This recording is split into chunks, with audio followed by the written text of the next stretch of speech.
agenda.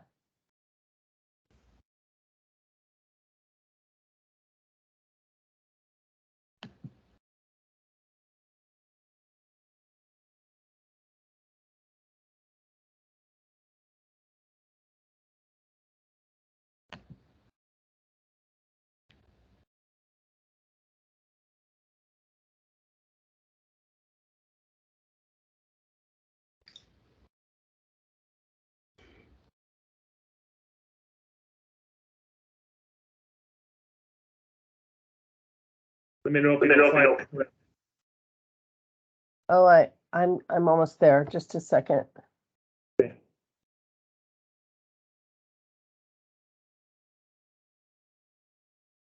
Okay, I'm all ready. Okay. Okay, give us a Go call ahead to and order and start we'll the do roll meeting. All right, call to order and roll call. Okay. Claire Zucker, Here. Steve Foley, Here. Allison Jones, Here. Scott Colt, Here. Rob Kolakowski, Here. Corinne Moran, Here. Matt Mathewson, Here. Armando Membrilla, Presente.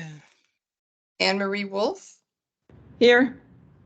And did I miss anybody?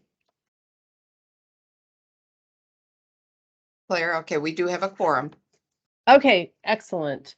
I neglected to say the first part, which is to go ahead and mute if you're not talking, so that we don't have interference on the recording and on with our conversing here.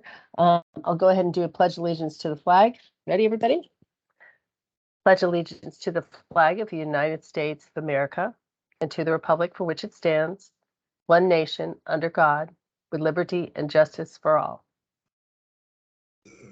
Did I get it all right? Indivisible. Oh, I forgot indivisible. All right, so we'll move on to item C, which is call to the audience. Is there anybody in the audience that would like to say anything?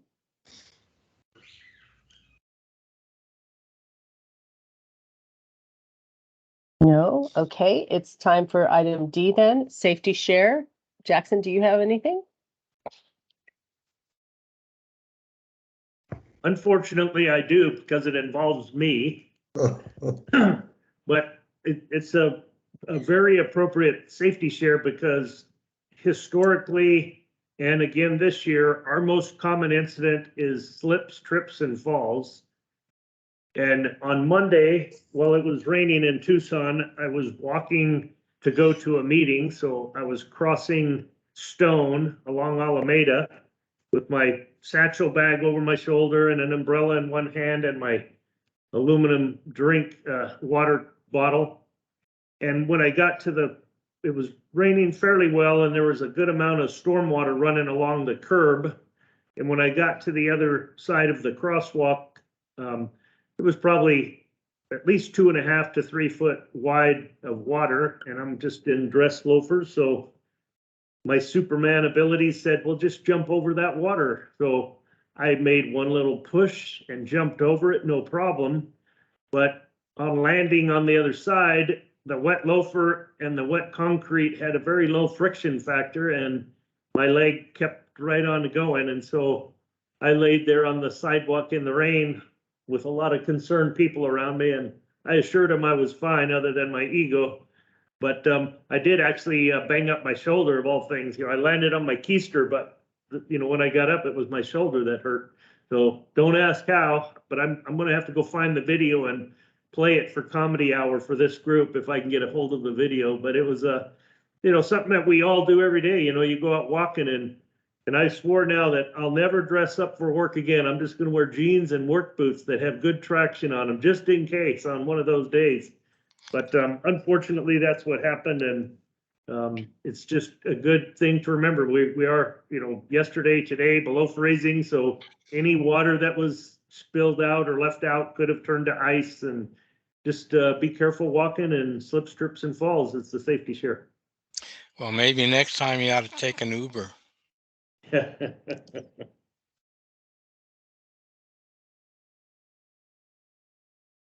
That's a good one.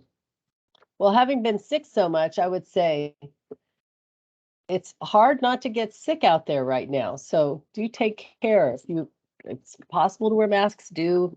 I know we're also tired of it. But there's a lot more than just COVID out there right now. So we're, I think, still in the high for COVID, aren't we? Or we're not even in moderate. Yeah.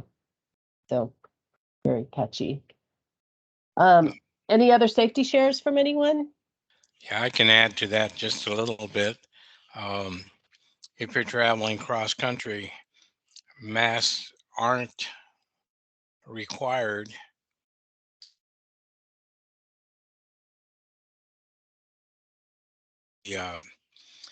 What the COVID um, priority is or not, or how high it is and where you're at. And traveling through the airports, people are coughing and sneezing and they're not covering themselves. And, you know, a sneeze will go for a long ways. I don't know the scientific distance, but if it's anywhere near me, about 100 feet away, I'm the magnet for that stuff. And so I figure that other people could be too. So as much as you don't like wearing the mask, it's probably a good idea to do that. Mhm. Any others? Okay, we'll go on to approval of the minutes. Has everybody had a chance to review the minutes? Are there any changes anybody recommends? Okay, hearing none, I'll ask for a motion to approve. So moved. Samando, second, Second. that's Rob. Any discussion? Okay, hearing none, I'll ask for a vote. All those in favor, say aye. Aye. Aye. Aye. Any opposed? All right, the motion passes. We'll move on to item F, which is discussion and action. And we have the director's update. Jackson? All right, good morning again, everyone. Thanks for being here. I will just make it brief, which is so not me, but I'm going to try to make it brief. I mentioned it here, I think it was last month, that ADQ has a fee proposal increase in place for a number of their permitting functions. And basically in 2011, they went to a model where they had to like be self-sufficient. They needed to fund their own work and expenses through their fees that they charge.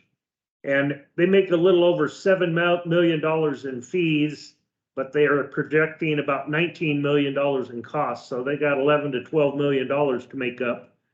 And there's a number of things they haven't been doing according to the state auditor general review of their work.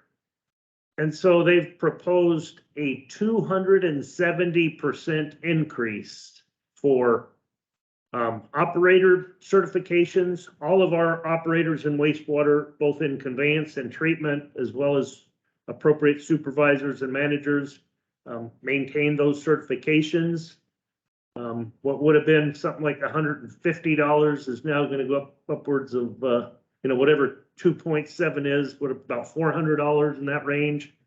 And when you add it up for our program, that's probably close to $30,000 a year increase that we would pay ADQ. And then on the big one, the one that really shook us to the core is on the general permits that they issue, like a 401, where they give you a discharge authorization. And right now that's capped at $25,000 per a permit. And because, like, take for instance, we do, a lot of our pipeline repair jobs or expansions or any of that stuff. And quite often we pay that maximum $25,000 per permit for those capital projects and things we do. Well, now they want to base it, take away the cap, no cap, and put a flow multiplier for every 1,000 That's $1,000. I got my numbers wrong already, but it basically is taking it from $25,000 to a big project like the old Nogales Interceptor that we just finished or just wrapping up. It would have cost us 1.8 million in permit fees, a far cry from 25,000. And when you compare that to, like, in Maricopa County, they issue the permits for all of the Phoenix, Chandler, Scottsdale, all the plants around that metropolitan area.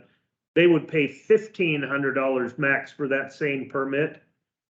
If it was Pima County DEQ issuing it, Pima County DEQ also charges a $1,500 max for their general permits.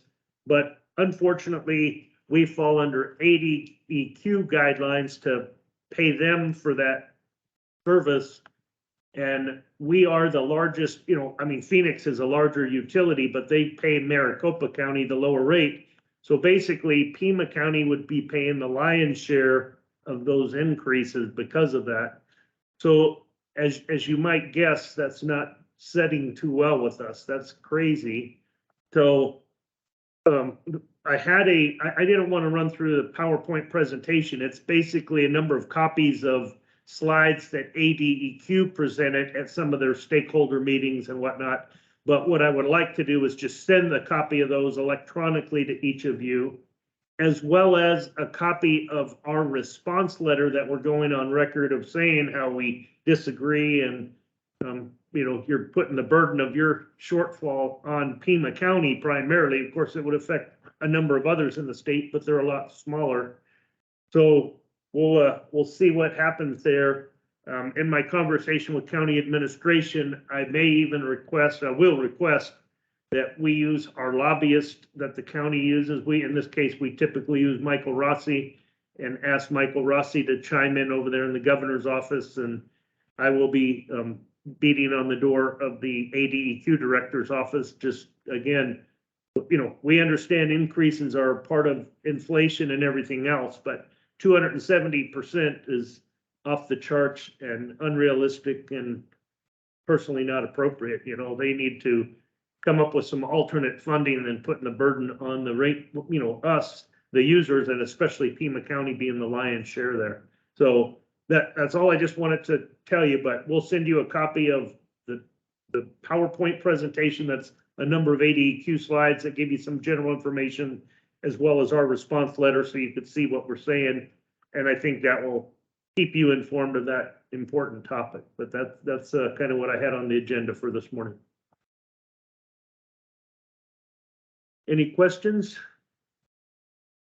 So I do have a question. I'm sure this is affecting other large utilities as well. Has there been any effort to get together and to, appeal this? Is there any recourse?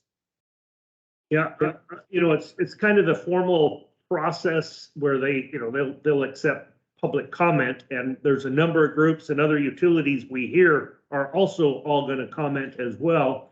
But I kind of don't expect the Phoenix area to comment because they're not going to be affected by it. So it's really the smaller entities and ourselves. I can't say for sure who will put their feedback in, but we will definitely do it. And in our general networking of associates, we haven't found anybody that, supported what they were trying to do. And it's not that we don't support them adjusting their rates, but if they've been neglect for the past 11 years, falling behind, they should have been looking at this for 11 years and not all of a sudden say, hey, let's do a 270% increase. That's just ludicrous. So That's all part of the lean thing, right? That's where it all started. When they decided to all go lean. Yep. Right. Okay. Any other questions for Jackson regarding that? No, then we'll move on to item F number 2, which is the CIP subcommittee report. Is anybody here from that? It's Asia. Nope, I don't see Asia here. Okay, we'll move on to item F number 3. No, I'm here. Oh, I'm okay. here. Okay, and actually we haven't had a meeting. We have a meeting scheduled for January. So That's the update. We'll be meeting in January. Okay. Okay, all right. All right, and item number 3, financial subcommittee report with Matt. Much the same situation here. We've not met since the last committee meeting, but we've got a date for our January meeting. It's January 20th at 9 o'clock in the morning. I want to thank all of the subcommittee members who replied to Veronica's doodle request. That turned out being the only date and time that all 5 of us could be present for. So January 20th, Friday, 9 o'clock. We expect the meeting to go about an hour.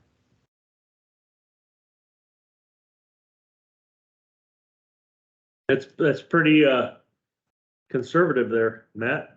I might show up to that one. I'll need just an hour. We expect that meeting to go about 2 hours. Okay, thank you, Matt.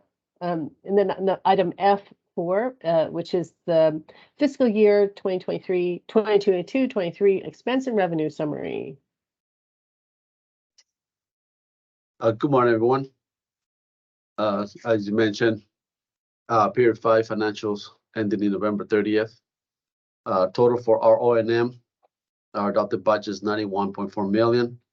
Our projection is 90.6 million, with a favorable variance of 738,000, and majority of that savings coming from our personal savings.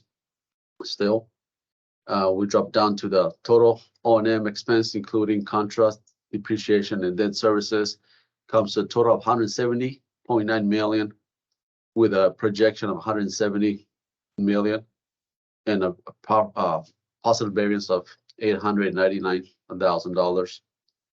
We scroll down to our total revenue. Our adopted budget is $193.6 million.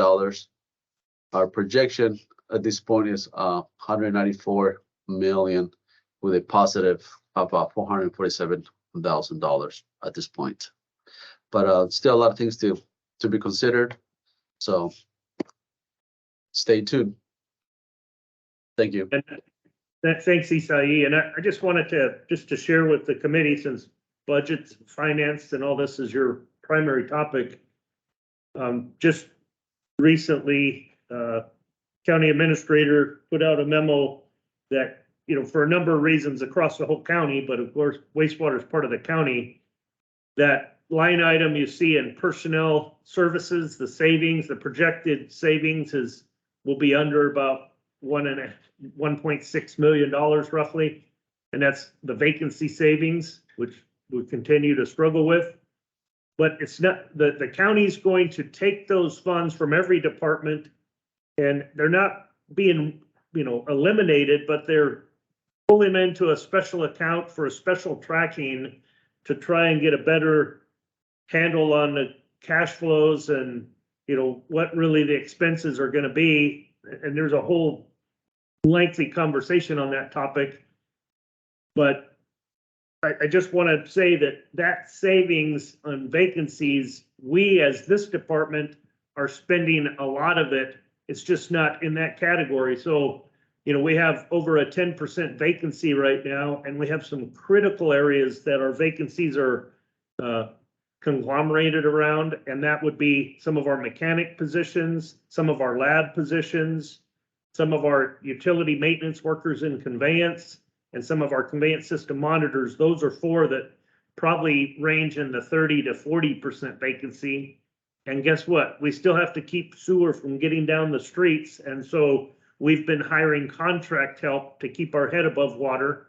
And we pay a lot more for contract help than we do for our own staff. Of course, we're working diligently on trying to get a little more competitive on wages so we can shrink that vacancy savings.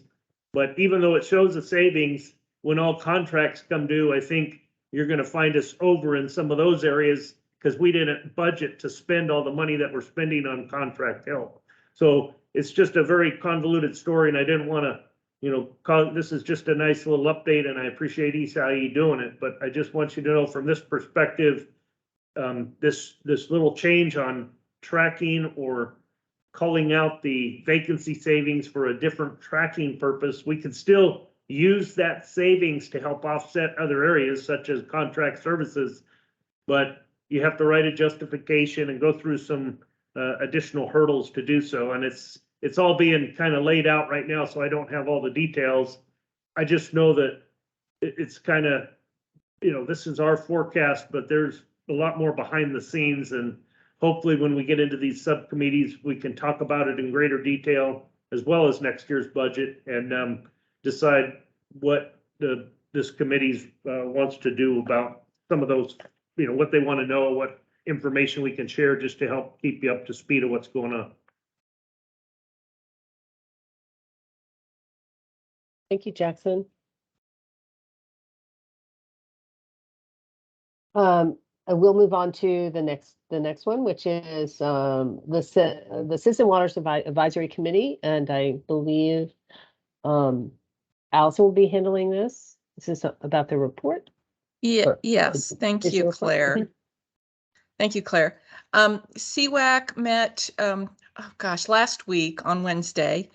We welcomed a new member, Juliet McKenna, who is an appointee of the city manager. We had a primer during our meeting on open meeting rules and Robert's rules from the city attorney. We also voted on new officers for CWAC. Rory Juneman was reelected as chair, and I was reelected as vice chair.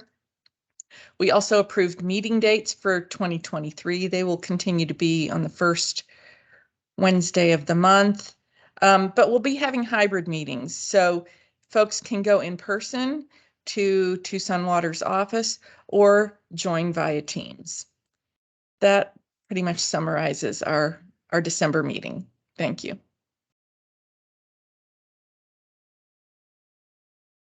Great.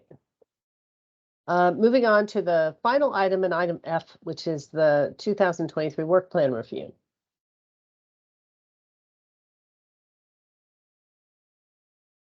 Was somebody going to lead this item, or did I need to lead it?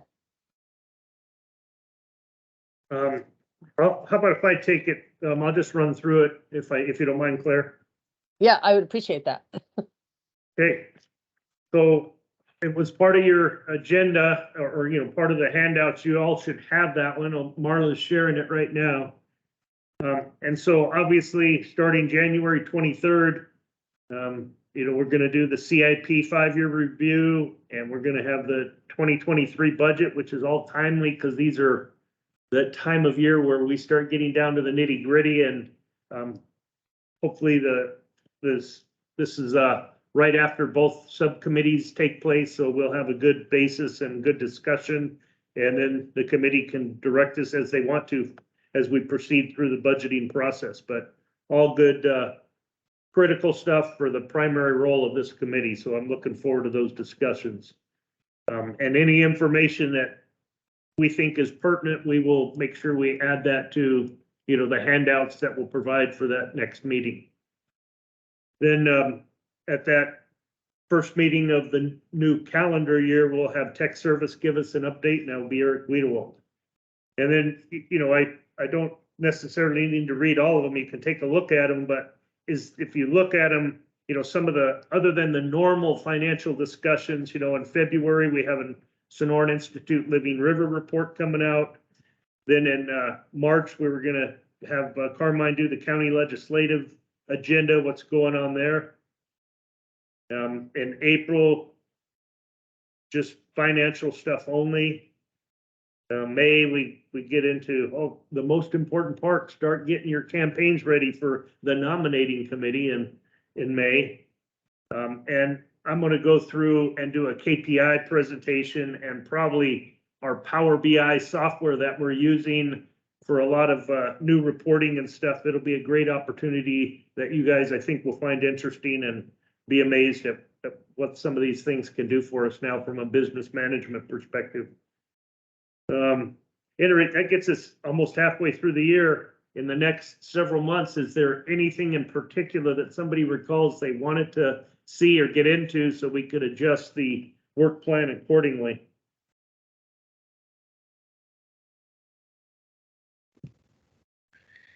I'm wondering Jackson. about, oh, I'm sorry, go ahead, Matt. You know, Allison's comment about the open meetings law refresher. I know we've had that before, but it's probably something we should do periodically. And I didn't look to see if next year's plan included it, but if not, I'd suggest we fit that in somewhere. Okay, it does not show on any of our current work plan highlights, but we will find which one of the meetings looks to be slow. Maybe I shouldn't announce it ahead of time because then we'll have minimal turnout and maybe not have a quorum. I'm just Yeah, if kidding. it's a slow meeting, it'll be even slower when you add that.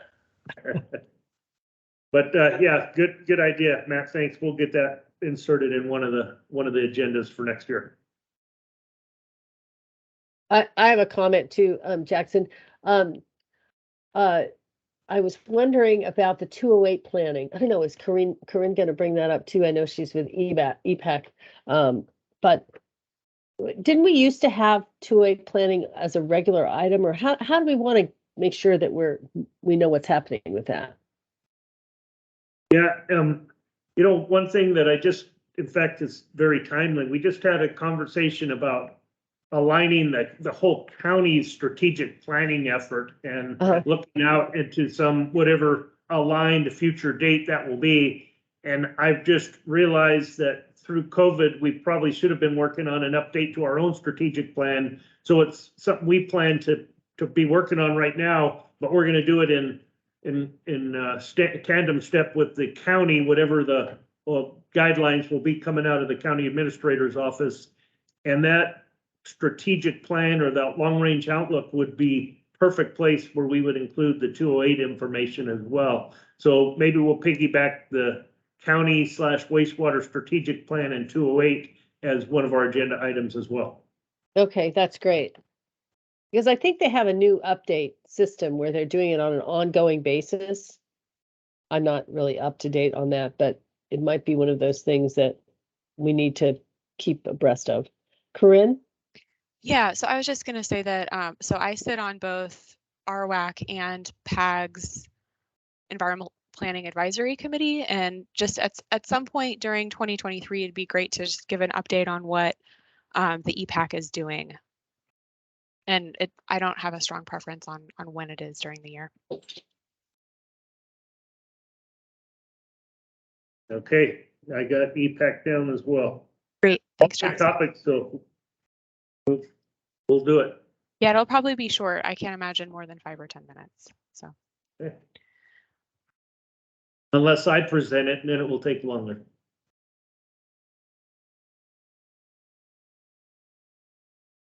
Any other items that people have that they would like to see added to the work plan? No?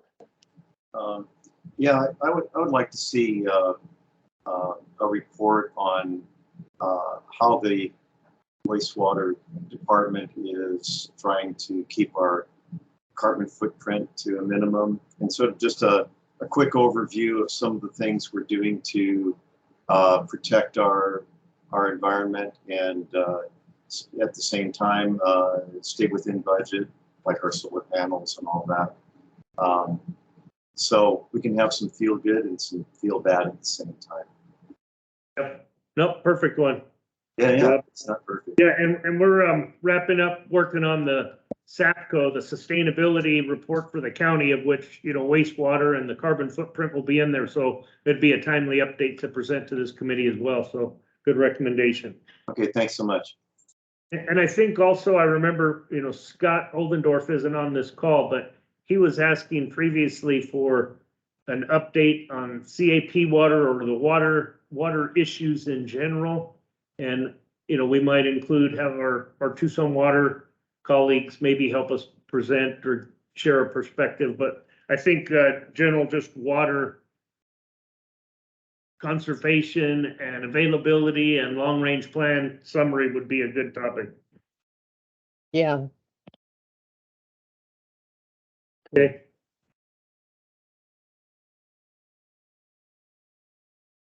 It's hard for me to read that, but do you have something on the environmental aspects of the outfall and in the river? Well, Anyone in there? that Living River report that's on coming in a few months, that would That'll- definitely be part of that. Okay.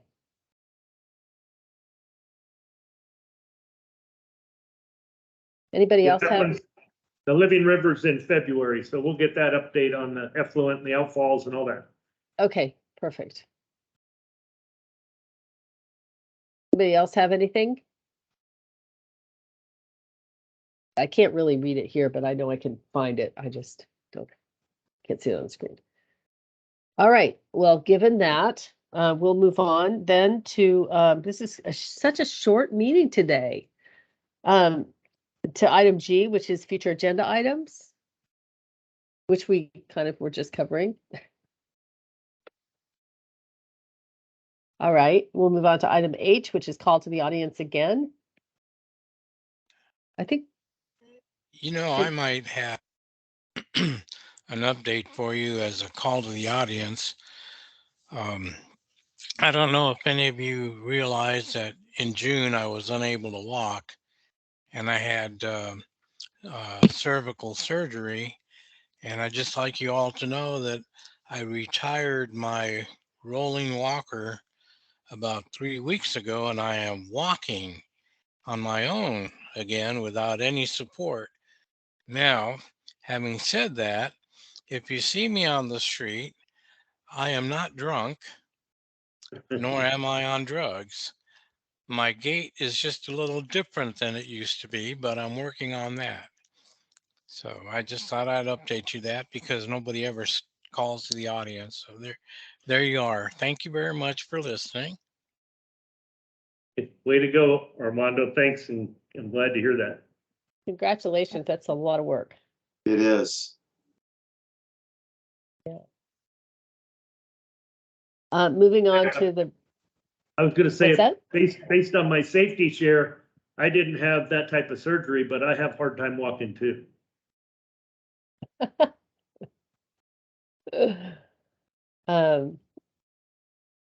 All right, I think it's time to go at 8:33 this morning.